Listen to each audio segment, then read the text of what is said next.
Welcome to Invest Insights. I'm Abby Maloney. I'm joined today by Roxann Cooke, the Regional Director of New England and Greater Pennsylvania at Chase.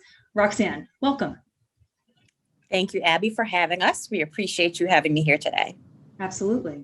You know, in 2020, the nation became a lot more focused on addressing financial equity across all communities. What is the role that a major financial service firm like Chase plays in transforming the landscape and helping build and foster this equity? And what are some of your initiatives that further highlight this commitment to diversity and inclusion? So in terms of not just the nation, right? The world stood and paid attention as we were going through some of the racial disparities, the racial equity pieces, but also COVID, right? So the world paid attention and they started to have courageous conversations based on what they saw, Abby. And these conversations were about change and the necessary change and what we could do. And when you think about the need for change and look at companies like JPMorgan Chase and other financial institutions, quite frankly, we have the resources and we have the capability to be able to affect change at a broad scale, at a larger scale. So that is the need in what we do. JPMorgan Chase, we really recognize that thriving neighborhoods are key to economic success, not just for individuals, but communities and businesses.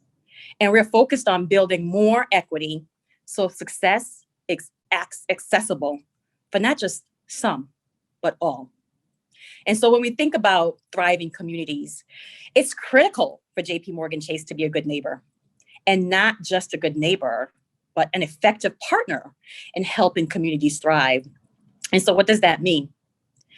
Our country is at a critical point where everyone's paying attention and they want to see more than that, just the conversations that we said we were having. They want to see action. It's more than words. So what we learned over time is that society benefits from the ability for public and private and business and community to really work together and come to effective solutions. And to put it plainly, our customers, they demand more, truth be told. They demand more from the companies that they're doing business with. They expect that level of responsibility. So as a firm with like thousands of employees and millions of customers, we know that JPMorgan Chase has an important role to play in creating opportunity. And how do we create this opportunity? I talked about that it's actions. It's not just about words. It's through programs that we have, diversity and inclusion initiatives. That's how we're going to make this cultural shift. And JPMorgan Chase is stand there willing and able to make that shift because we have the capability and the resources to be able to do that. And can you tell us about some of those programs and initiatives? Absolutely. I'm just really excited about some of those, right? And so when you think about diversity, right, and inclusion, it's far-reaching. You hear a lot about it, but when you think about what we do at JPMorgan Chase, it's far-reaching. And so we have a robust program. And it's not just one initiative, right? It's various initiatives. We've dedicated and stood up business lines that's dedicated and accountable to some of these programs that we're rolling out to impact change. So I want to take a moment and just talk about a few of those.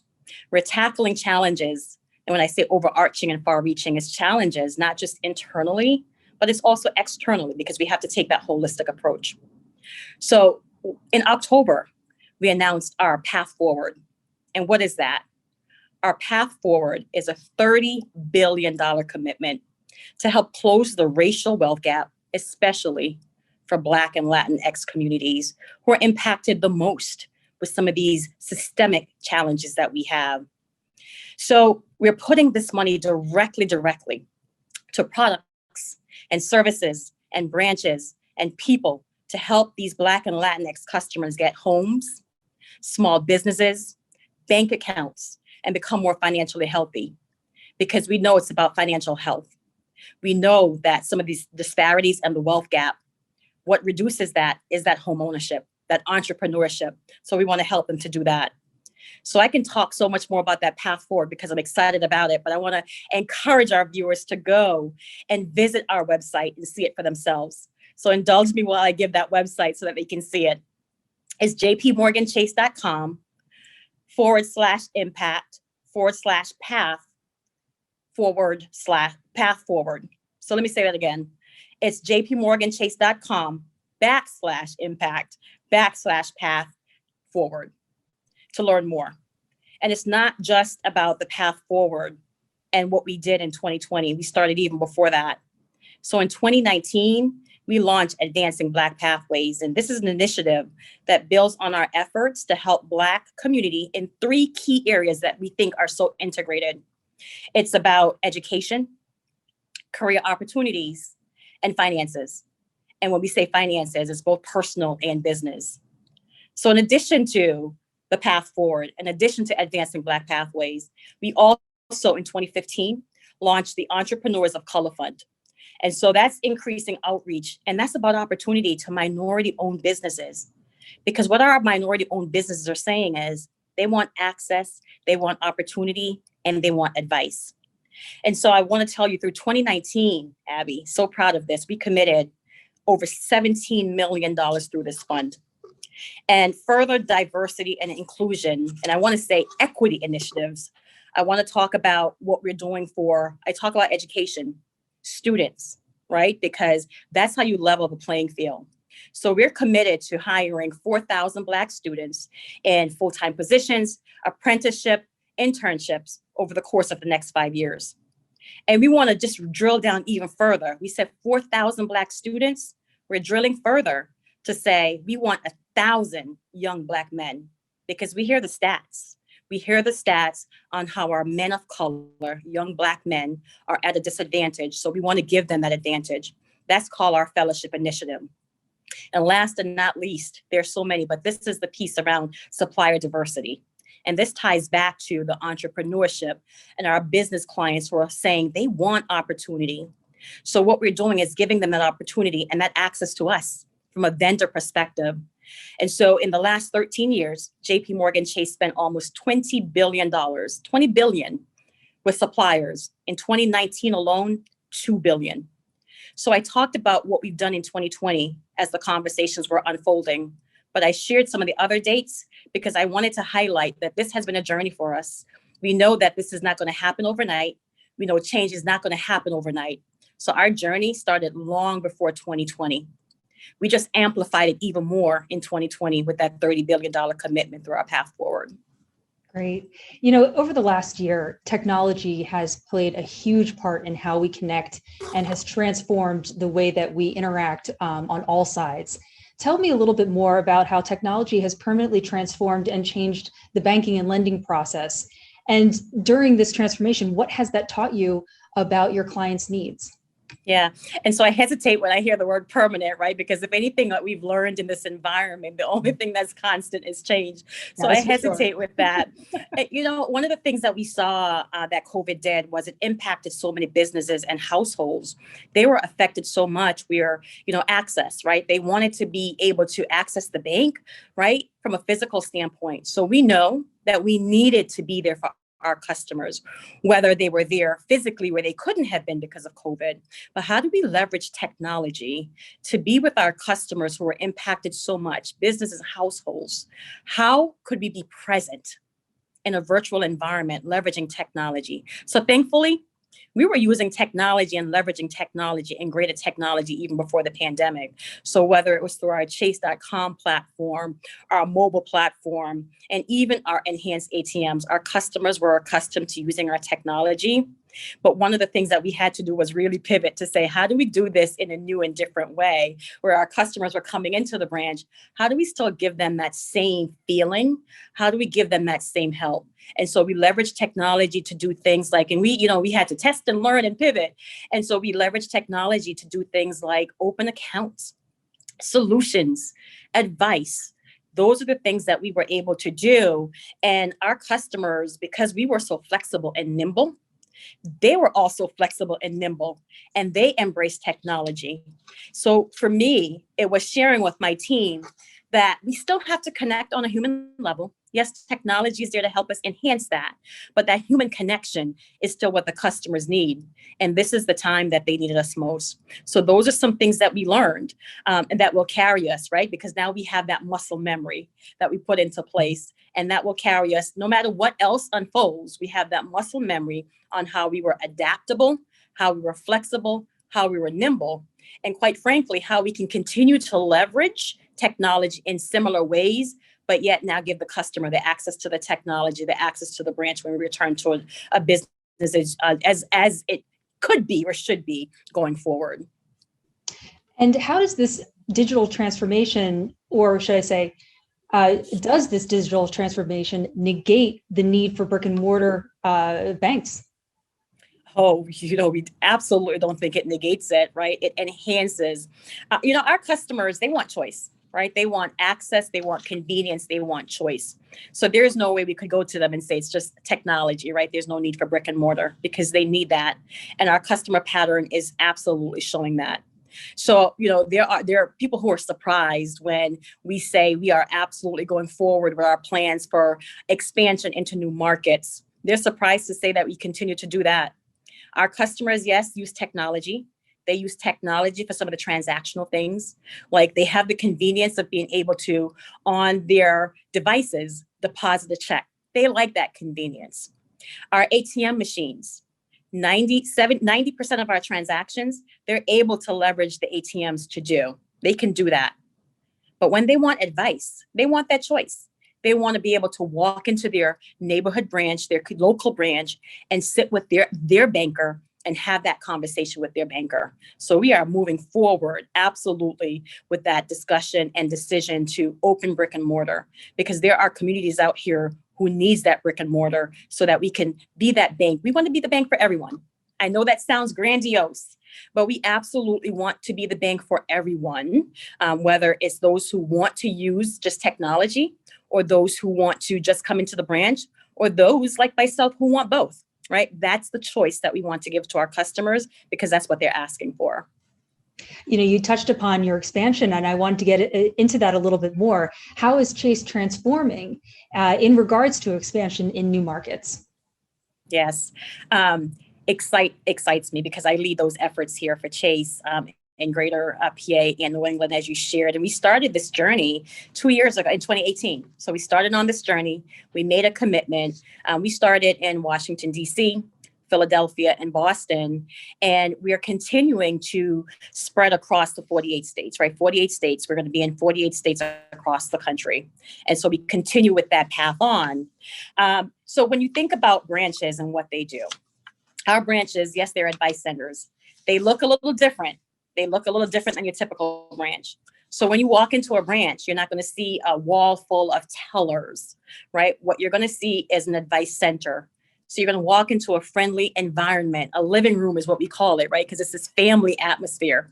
So when you walk into our living room, what you're going to see is a digital access bar for those customers who want technology. But you're also going to see private offices for those customers who want to sit down with a banker and talk about their dreams, their cares, their worries. Customers who want to talk about their budgets, customers who want to talk about their financial journey. They want that private space. So that's what you're going to see. That's what a branch, our standard branch, looks like. So, but for us, Abby, it's not just about branches, right? You see the brick and mortar. It's not just about that. Because for us, it's about, I have a team member that calls it a we economy, right? And so it's an ecosystem, a we ecosystem. So when we bring a branch to a neighborhood, it's not just the branch that's going there. It's the jobs that we're creating for the people that we're hiring into those branches. It's the contractors that we're hiring and the vendors to help us to build those branches. It's the cafes and the restaurants that's going to help us drive traffic into that branch. So that is that we ecosystem that's going to help us, right? And so it's not just us. We might be the anchor when we build a branch, but we really do have this system around us. And that's when I talk about thriving and neighborhoods thrive. That's the value of bringing a branch to a community. And it's not just the building that we bring into a community, right? When we talk about and tie it back to D&I and diversity, equity, and inclusion, it's the team members that we hire. We are intentional about hiring locally. And why are we intentional about that?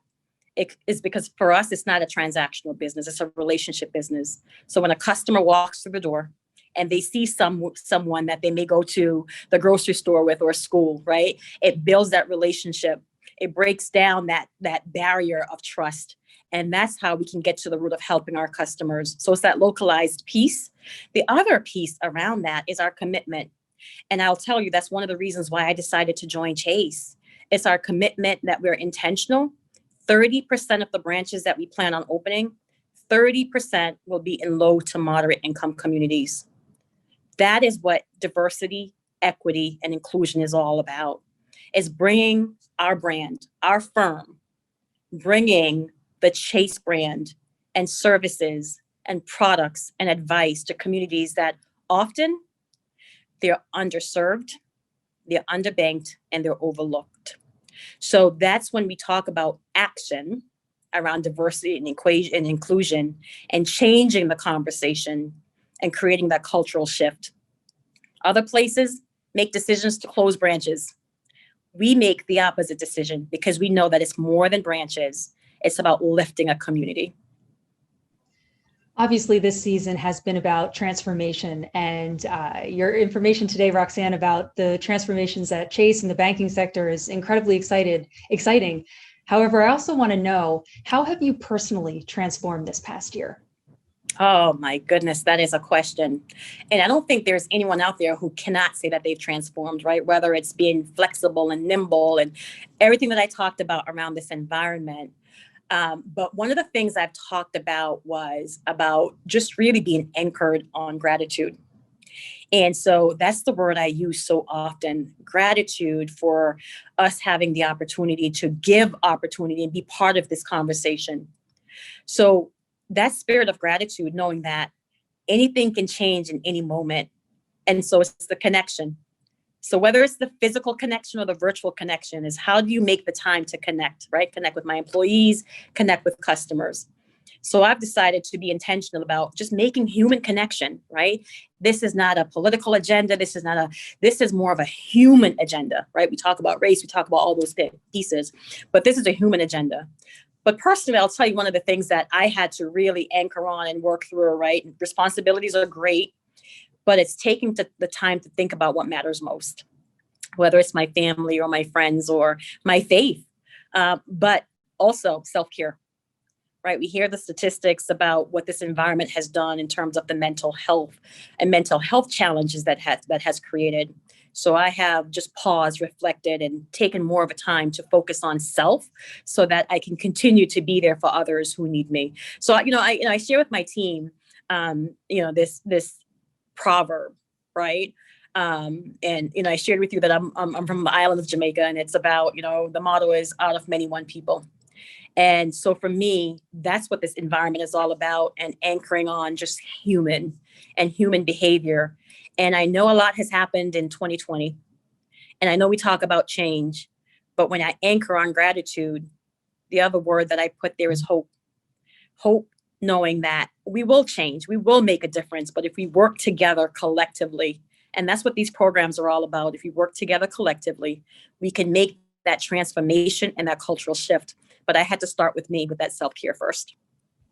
Absolutely. Well, on that powerful note, I would like to share my gratitude with you. Thank you so much. That was Roxann Cooke, the Regional Director of New England and Greater Pennsylvania at Chase.